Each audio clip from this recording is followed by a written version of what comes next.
Mics. Hello students. So welcome to the online session by the Department of English. By the way, this is Akshata.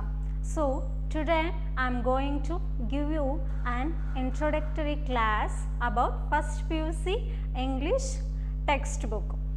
So due to the pandemic time, we have no other option rather than to go ahead with the online classes. So in this class, I want you to make a note, means what all I am going to cover in a class, what are the important points I am going to say in this class. Please note down some important points, isn't it children? So before going to the introductory class, so you all have finished your high school days now. So you are considered as college students, isn't it students? Yes, I know you are all very excited to enjoy college life, isn't it? So please be aware of your friends, means choose your friends wisely, because you are ultimately the product of the society. So be careful. So while choosing your friends, because you are no longer considered as a school going children, you are all very matured now. So you have come to the stage into college life. Why I am telling this means you will have certain responsibility in your family as well as society as well as in the college. So at this age you will have fickle mind, means your mind will be fluctuating, isn't it so? So even I have crossed to the same age, so that's why I have experienced it. So please be aware of, don't let distractions get in your way. Please reach your goal, be studious. Okay, the difference between high school and college is, in high school life you are going to study various subjects like social, science, English, Hindi, Kannada, mathematics, like this. But what is the advantage of college life is, you can choose your favorite combination. You can choose science or commerce or arts, whatever it is, isn't it? So it is a very you are very lucky to enjoy a college life. I hope you are going to enjoy this experience. Okay, so the syllabus comparatively less here in this PU college life. So what is the full form of PUC then? So what is this? Ma'am is asking silly questions. You might be thinking that no, some of you might may not know the meaning or the full form of PUC, pre-university course, isn't it children? In this pre-university course you are going in depth about a subject. Okay, you should not be bookworms here. Means in high school what you are doing, you are only confined to the textbooks and you are not reading any other books. So here you need to search other books in order to understand the matter of the subject. For example, if you have a poem, you need to understand the background of it and in what context the author has written the poem and what was the social condition during his time. So this is the thing you need to understand before dealing with any topic. Okay, so here in this PUC life you need to have perfect in grammar, because you can score good marks if you are perfect with grammar. You can score very well here. Okay, because you need to take up various professions like if you wanna get job in banks, or if you wanna deal business or MNC, if you wanna get a job in MNC companies, you need to have the fluency of English, isn't it? I hope so you all know that. So even science students, coming back to science students, if you want to continue your studies in medical field as well as engineering field and any agricultural field, you need to have the knowledge of English, because in your future life you won't be having these language subjects to score very well. You will have hardcore subjects. Okay, if you want to understand the hardcore subjects in your future, you need to learn English fluently in this PUC life. Okay, so ma'am, what should we do to enhance our knowledge in English? Yes, you need to read the newspaper daily, English newspaper daily, and you need to listen to the dialogues of the characters from the English movies. So listening plays a vital role. Even I sometimes or frequently listen to the dialogues by the English films, which helps to enhance our knowledge in having the grip over English language. Okay, we have some people or many people speak in English.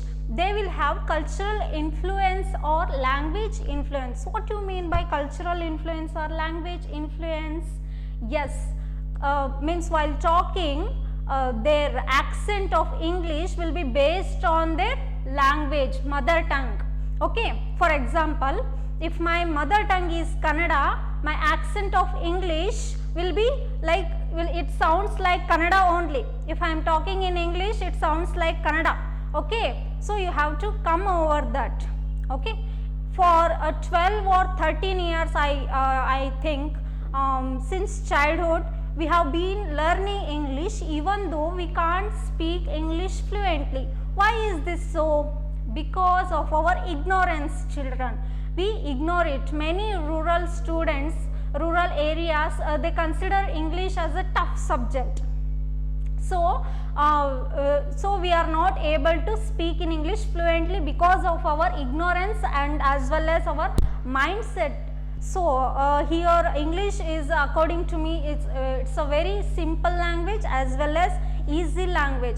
I have seen many people who are auto drivers and who are considered as illiterate or uneducated, they speak in English fluently.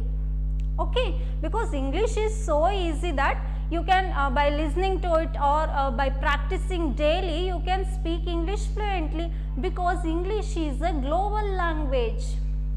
So what do you mean by global language?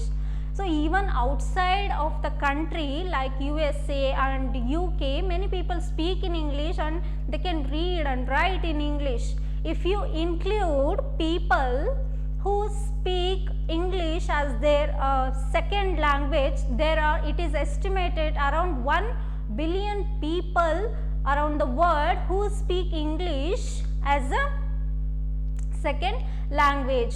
And there are 67 countries in the world who have considered or made English as their official language. Okay, then there are 27 countries in the world who have made English as their second important language or second official language. What is this reason? What is the reason for that? Because of the historical context.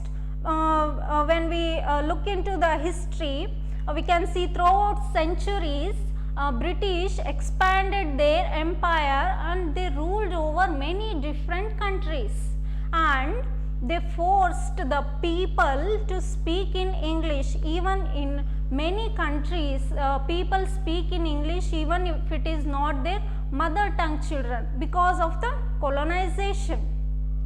In India also, while British colonized us, many Indians, like many freedom fighters like Rajaram Mohan Roy, Dr. B.R. Ambedkar and Gandhiji, and many people were influenced by Western education, especially Rajaram Mohan Roy. He gave preference to the Western English, science and Western literature and art. Okay, he gave importance for that. That's why he started Brahma Samaj.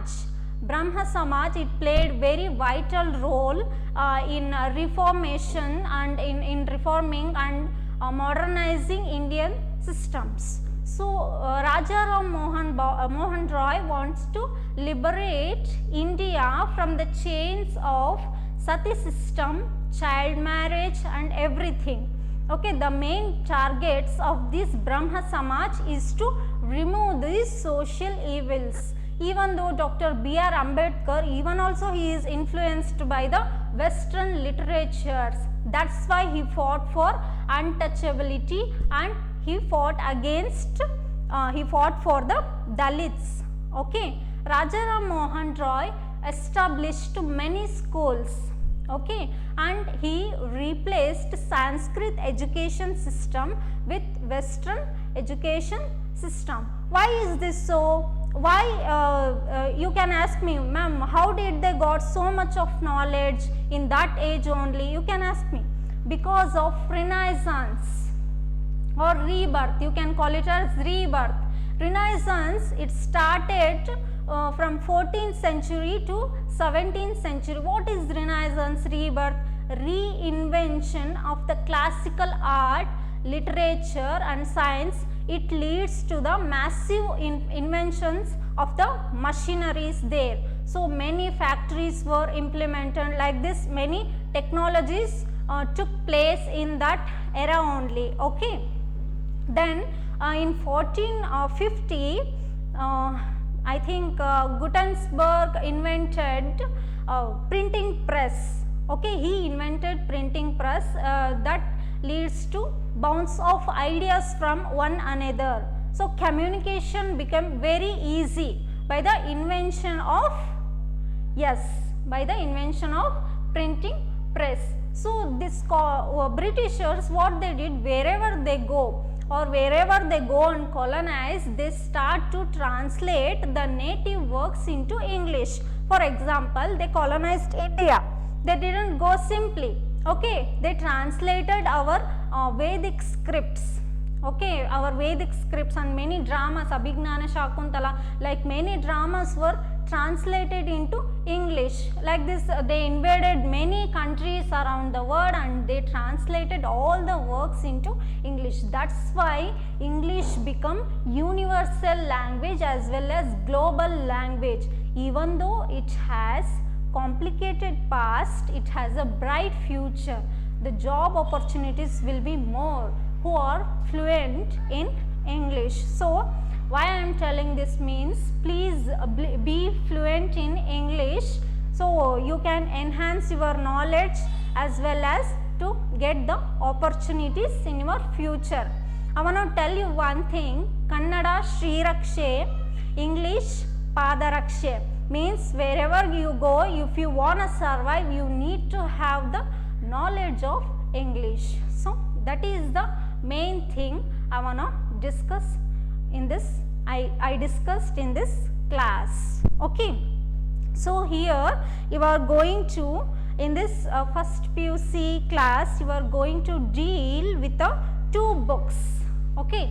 That is, one is Reflections. Okay. Another one is Articulation. I hope you are seeing it clearly.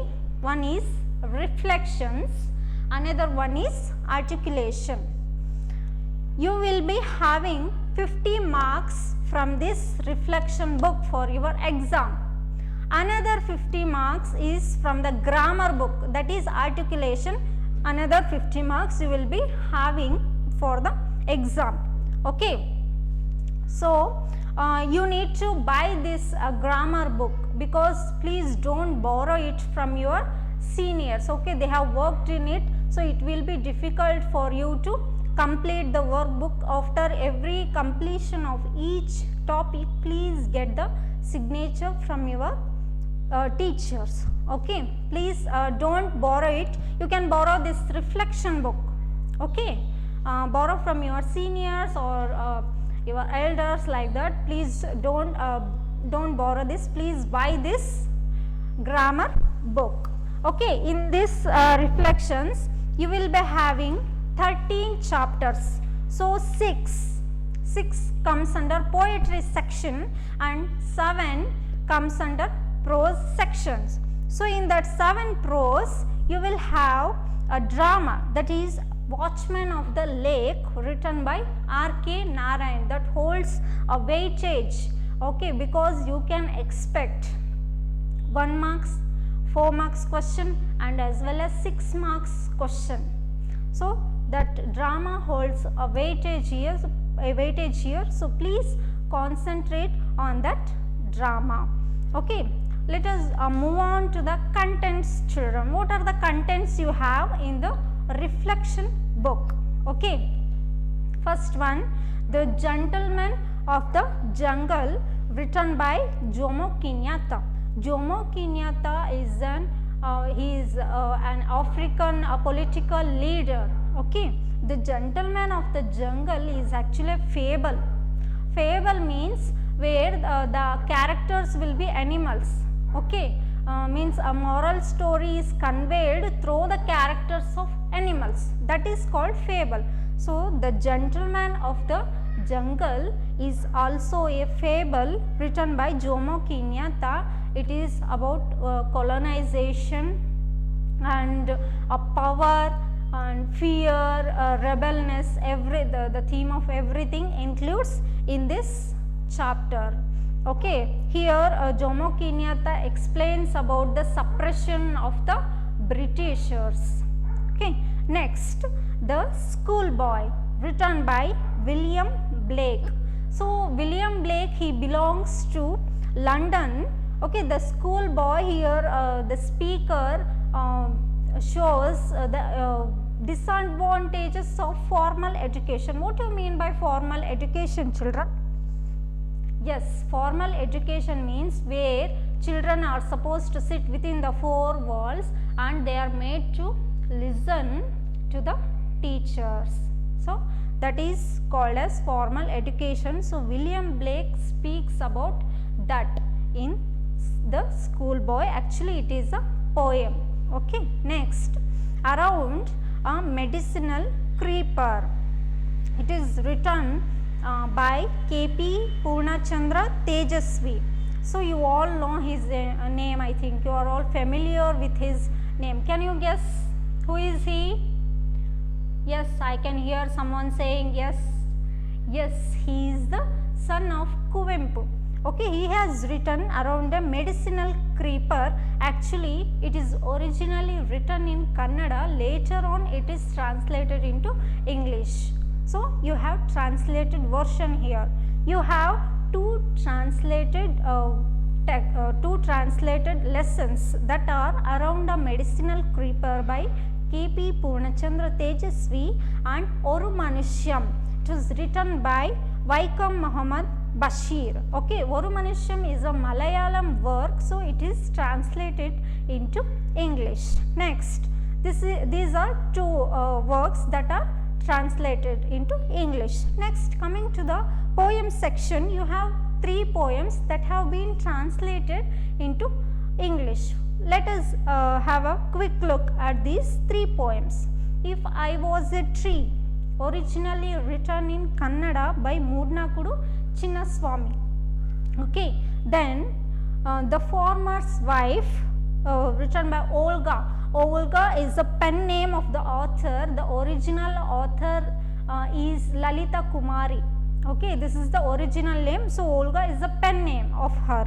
So it is originally written in Telugu. So it has been translated into English. So next, Do Not Ask of Me My Love, Faiz Ahmad Faiz. So it's originally written in Urdu. Later it has been translated into English. So where I have stopped, yes, Around a Medicinal Creeper by K.P. Purnachandra Swamy, K.P. Purnachandra Tejasvi. Creeper means he discusses about the stories that revolves around creeper. Creeper means balligulu. You have seen creepers. I hope you have understood what is meant by creeper. Creeper means balligulu. The stories which revolves around creepers, whether it may be true or false. So we don't know those stories are true or false. So he deals with that kind of theme in his work. Next, Oru Manusham, Vaikom Muhammad Bashir. Oru Manusham, it speaks about human values. Okay, when someone is trapped in a difficult situation, being a human, it's our responsibility to save him. So it speaks about on that theme. Next, Money Madness by D.H. Lawrence. You all know we are all very mad for money, isn't it? So this world is money centered world. So he speaks about madness for money. So I hope someone is singing some song about where it written by Kuvempu. Yes, Kurudu Kanchana. So like that, money makes us mad, insane. We become insane about money. So Money Madness speaks about that theme. It's very interesting poem, children. Next, Babar Ali, written by Samarpita Mukherjee Sharma. So Babar Ali is an article, it's not a chapter, okay, it's an article written by Samarpita Mukherjee Sharma. Okay, here it speaks about the young boy who became headmaster at the very young age. So it is an inspirational story. So you are all young students. So how the young boy achieve goal in early age. So you deal with that. If I Was a Tree by Mudnakudu Chinnaswamy. Mudnakudu Chinnaswamy belongs to Karnataka itself. He was born in the state of Karnataka. So if I Was a Tree, it speaks about social evils of the society like caste system and all. So he wishes to be a tree rather than to be a human being who doesn't have human values. Okay. Then Watchman of the Lake by R.K. Narayan. Why R.K. Narayan is famous for? Yes, in one of his work, he set the work in a fictional place called Malgudi. So I hope you have heard about Malgudi days. So he is famous for that. He has written a drama that is Watchman of the Lake. So let us move on to the next 9th poem, The Farmer's Wife, written by Olga. Farmer's Wife, so when you hear the topic name, you all come to know that it is about the farmers as well as struggle of the farmers. Okay. Next, Frederick Douglass. So Frederick Douglass is an autobiography. So this work, Frederick Douglass, it's also named as Frederick Douglass. So it is extracted from the work Frederick Douglass, and it is also named as Frederick Douglass. Okay, it's about American slaves. You will all come to know in future or when the college starts. And Old Women by Arun Kolatkar. An Old Women is it's a poem. Actually, it deals with the pilgrimage and as well as the old women. Two Gentlemen of Verona, written by A.J. Cronin. Cronin, it's an historical account. Okay, Two Gentlemen of Verona is an historical account where it deals with the appearance. Means you should not judge a book by its cover. There is a famous saying that is. So you should not judge any person by their outward look or by their appearance. So that kind of theme it deals with. Do not ask of me my love. It is written in Urdu, as I told you. Later on it has been translated into English. Faiz Ahmad Faiz is the author of this poem. He speaks about love in this poem. So this is all about a reflection book. Okay.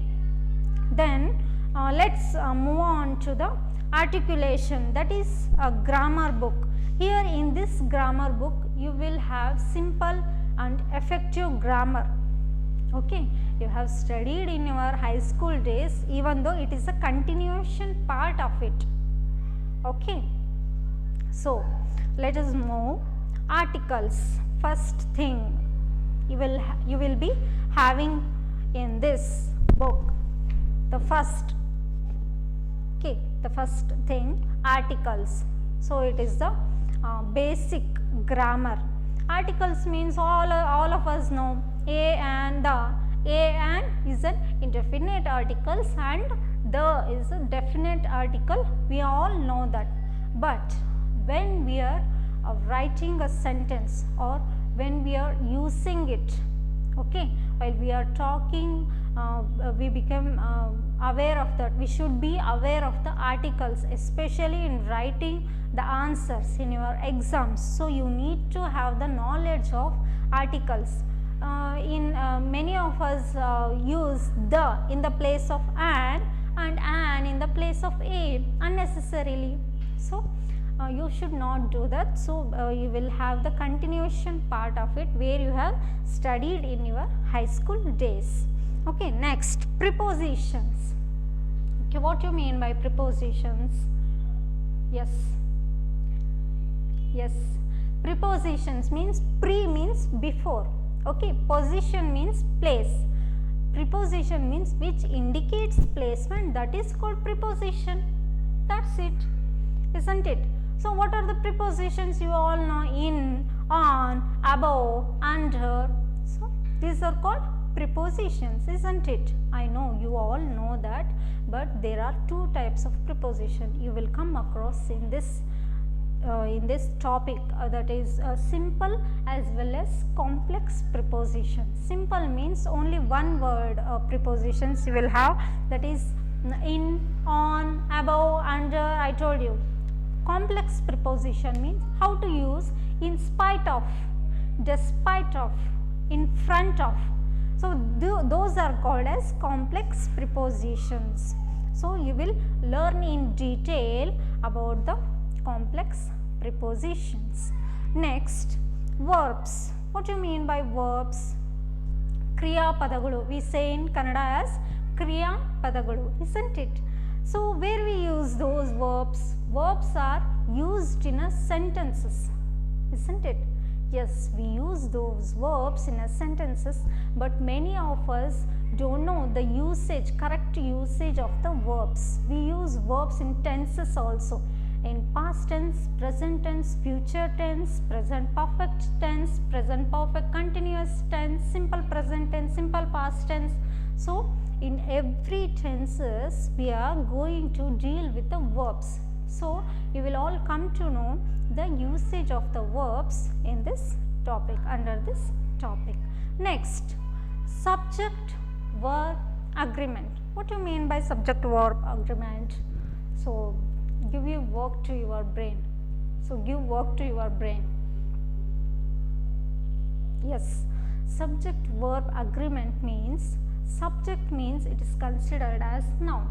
Okay, verb and agreement, when the noun and verb agrees together, it is called as subject verb agreement. For example, we say Ankita is a girl, isn't it? Ankita is standing on the dais, isn't it? We don't say Ankita are standing in the dais. Ankita is a noun, is a helping verb. So that should agree together, that should match together, isn't it? We can't say are. So where we use are? In the plural. If the noun or pronoun is plural, we use are. Okay, when the subject and the verb agrees together, Anita we use singular, for singular we use the verb is. Okay, when the subject and the verb agrees together, when the usage is correct in that sentence, that is called as subject verb agreement. Okay, then word order. Word order means what? Jumbled up words will be given. Okay, you need to place those words in a correct place. I hope you got my point. Okay, word order means where those jumbled words will be given, you have to place those words in a correct place. For example, I live in Kashmir. So it is a correct sentence. So when it is jumbled up, when Kashmir is given first, live is given last. So that is called as jumbled up words. So you need to rearrange those words. Next, correction of sentences. In this correction of sentences, you will be given 2 sentences.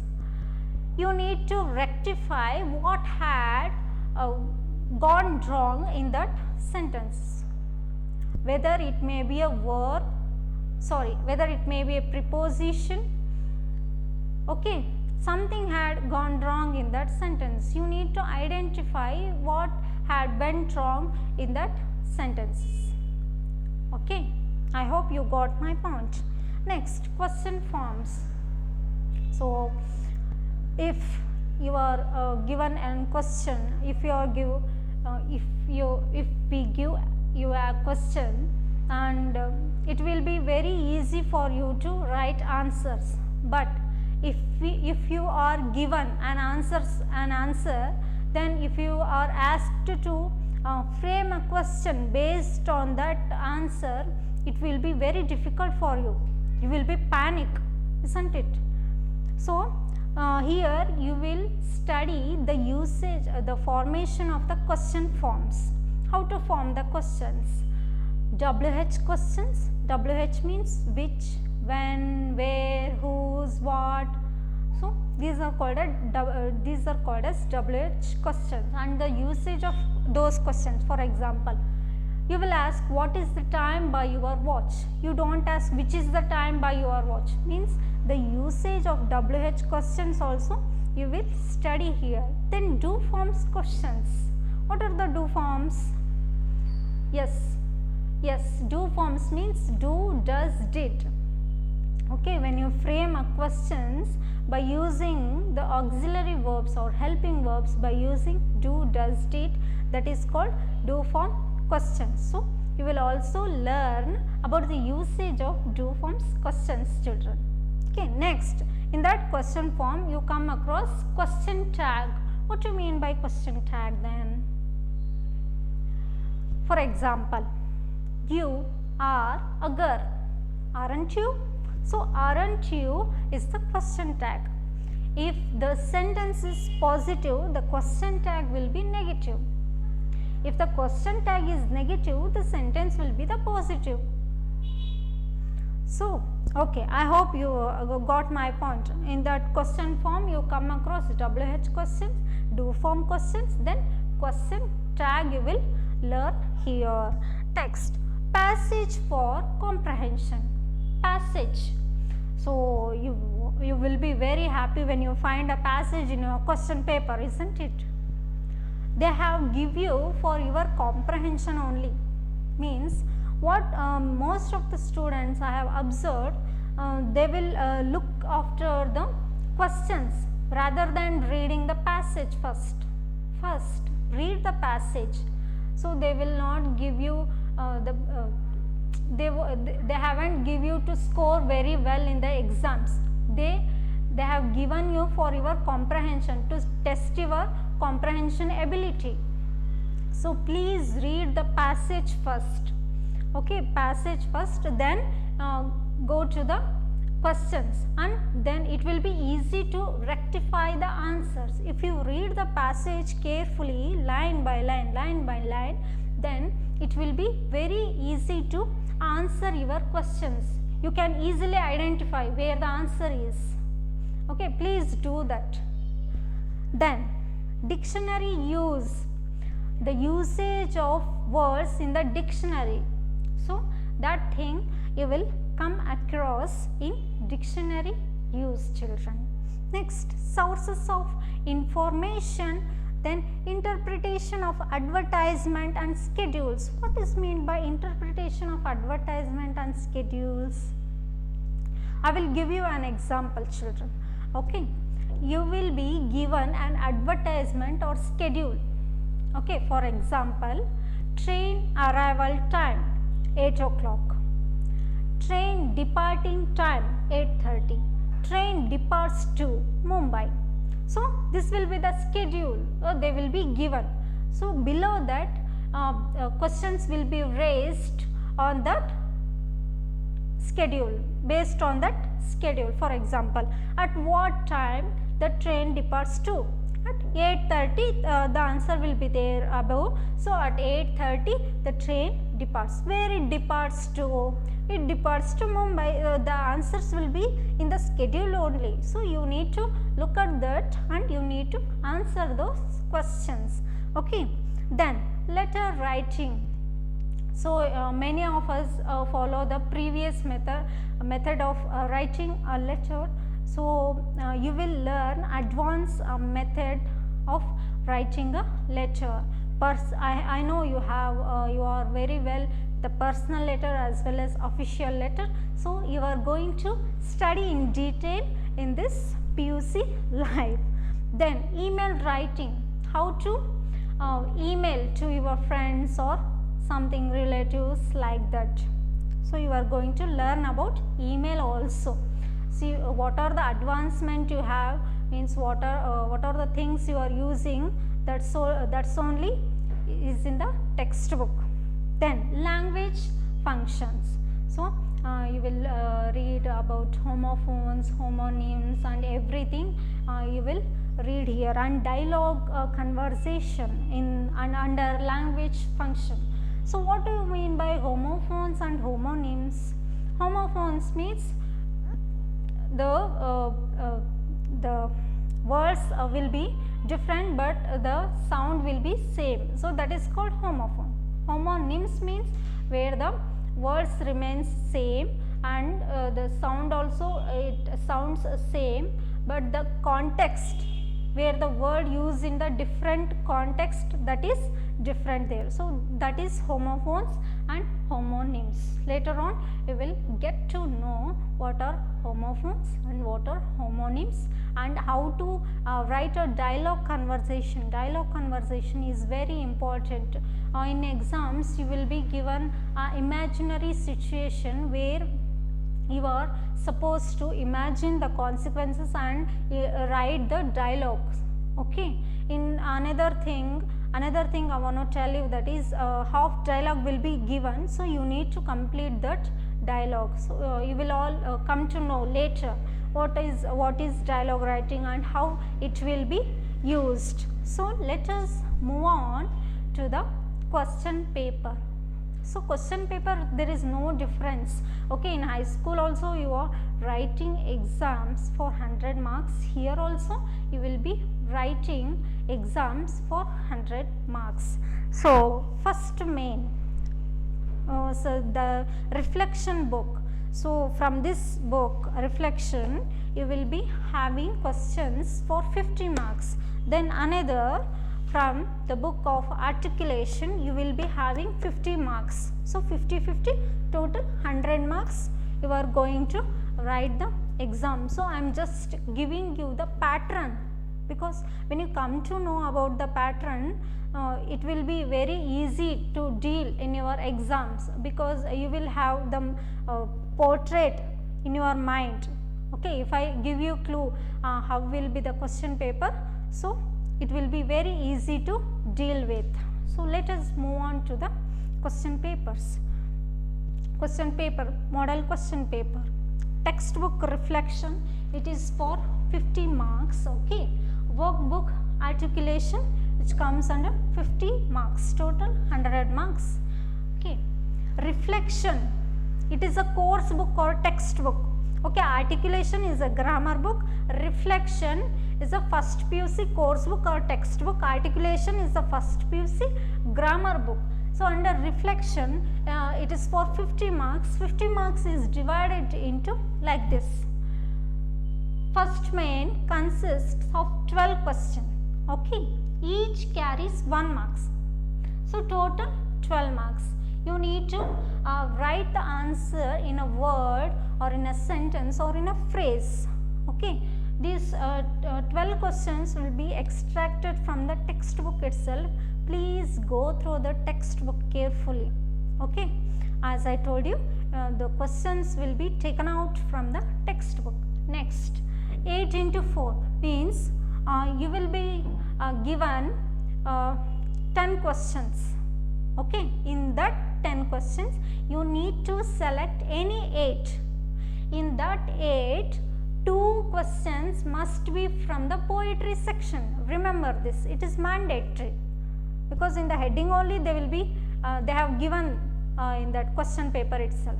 Okay, so you need to answer for 8 questions. So how many questions will be there? 10 questions will be there. Choice you will have. So you need to write 8 questions. Each question carries 4 marks. Okay, you need to write about the author, you need to write about the chapter, and the answer should be in a paragraph and it should be within a page. You should not break the paragraph. Okay, the answer should be in a paragraph itself. Okay, don't forget that.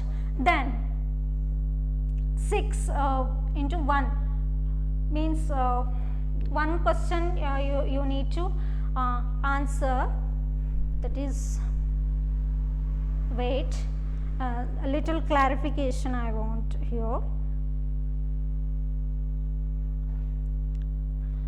So 1 into 6.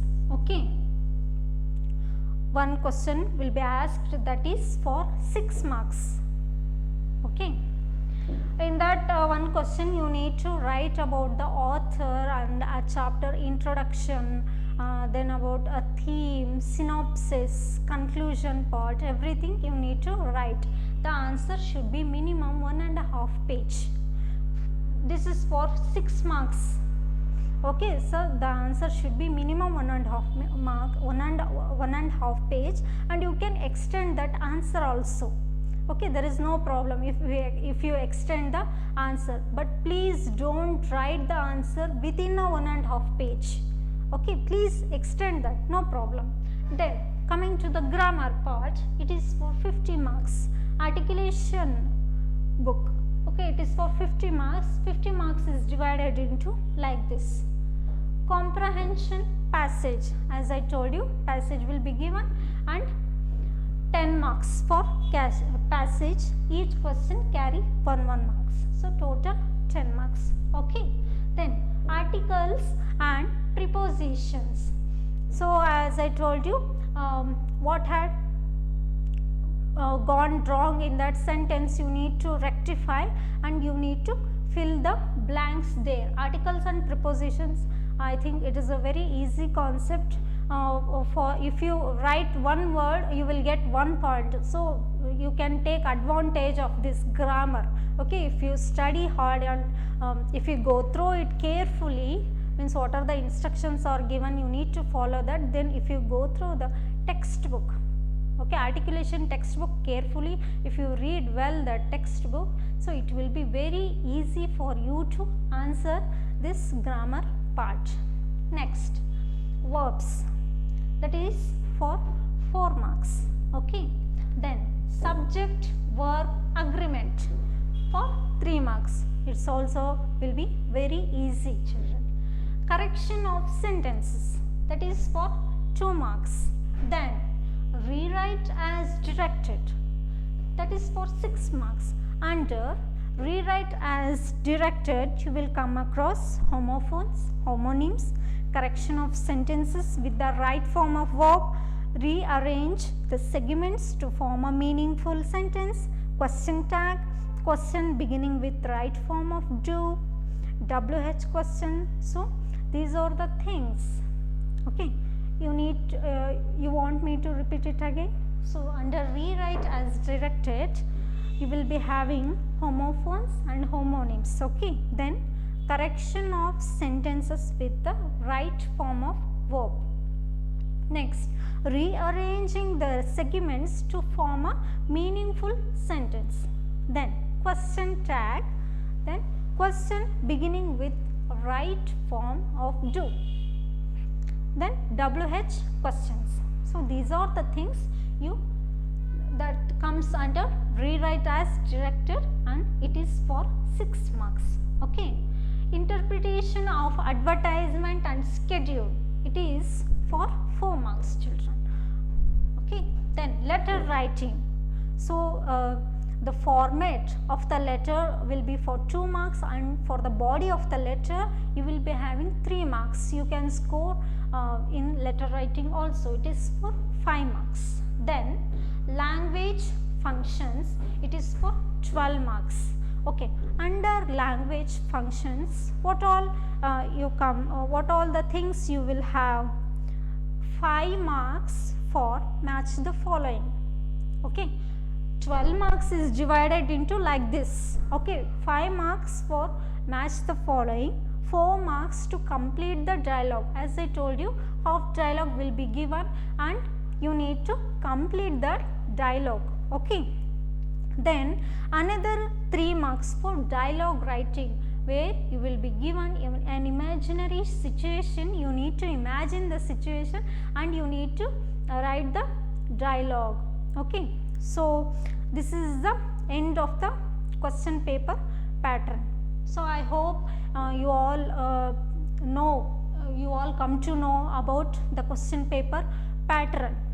Okay, and the contents, what are the contents you will have in first PUC textbooks, as well as the cover page of the textbook. So these are the textbooks you need to buy. One is articulation and another one is reflections.